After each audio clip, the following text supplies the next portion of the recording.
Why Marie Antoinette 2006 is one of the best costume films.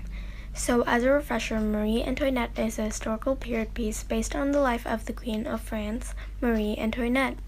Starting from her marriage to Louis XVI in 1770 to when the royal family had to leave Versailles in 1789. Starring Kristen Dunst and directed by Sofia Coppola. The costume is designed by Milena Canonero, and she actually won an Academy Award for Best Costume Design for this movie. She also designed a couple more films with great costumes. For this movie, about 60 costumes were made for Kristen Dunst, and shoes were created by Manohla Blahnik.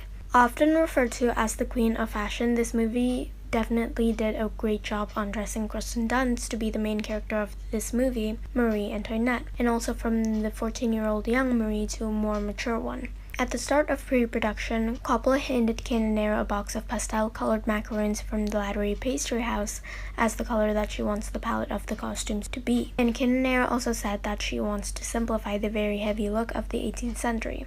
She wants it to be believable but more stylized.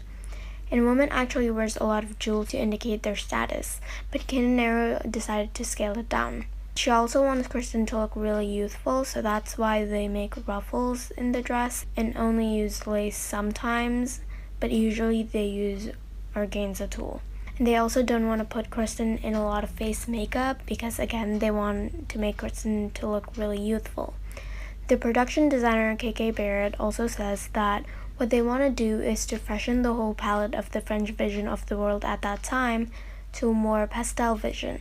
They didn't want to get into the darker, somber colors that Sophia calls the jewel tone.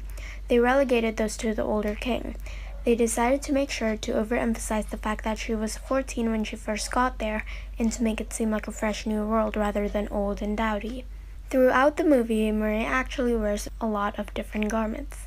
And I'm really sorry for my bad pronunciation, but she wears a robe à la française, a robe anglaise retroussée, a chemise à la reine, a zone front gown, a pétonnière, and a robe à turque. At the beginning of the movie in 1770, we can see her in very colorful dresses, which emphasize her youthful years and how she's just a young 14-year-old teenager. And this choice worked really well to set somewhat distinction in the timeline of the movie. Pastel-colored dresses in 1770, and the cottagecore look in 1780, and dark muted colored dresses in 1789. Now let's talk about some of the dresses. There's this scene in the beginning where Marie is forced to change from her Austrian clothes to her new French outfit. In the movie, Marie's wedding dress is a robe à la française created with a champagne-colored silk. Her wedding dress in real life is in the color of white, decorated with white diamonds. And there's this one scene where Marie is reading the letter from her mom, lecturing her for not being a child yet.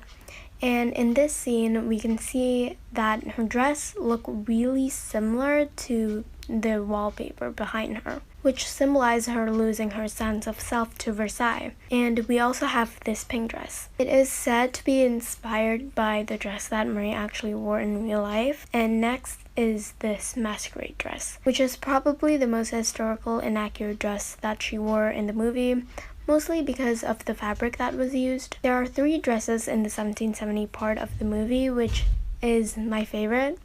And it is this floral dress, this blue church dress, and this dress that she wore when she's playing card. If you want to take a quick look at how beautiful the costume in this movie, I recommend you to watch the I Want Candy scene. It's available on YouTube.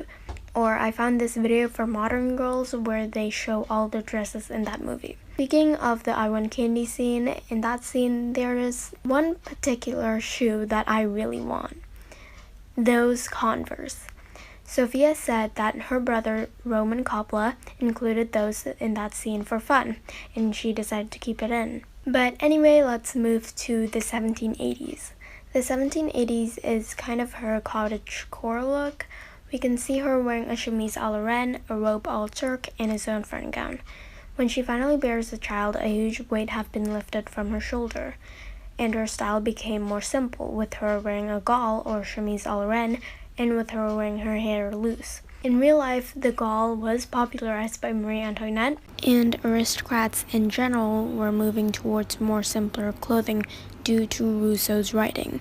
Jean-Jacques Rousseau was a French philosopher, and he started writing about how luxuries in modern world society have ruined what was once the state of nature.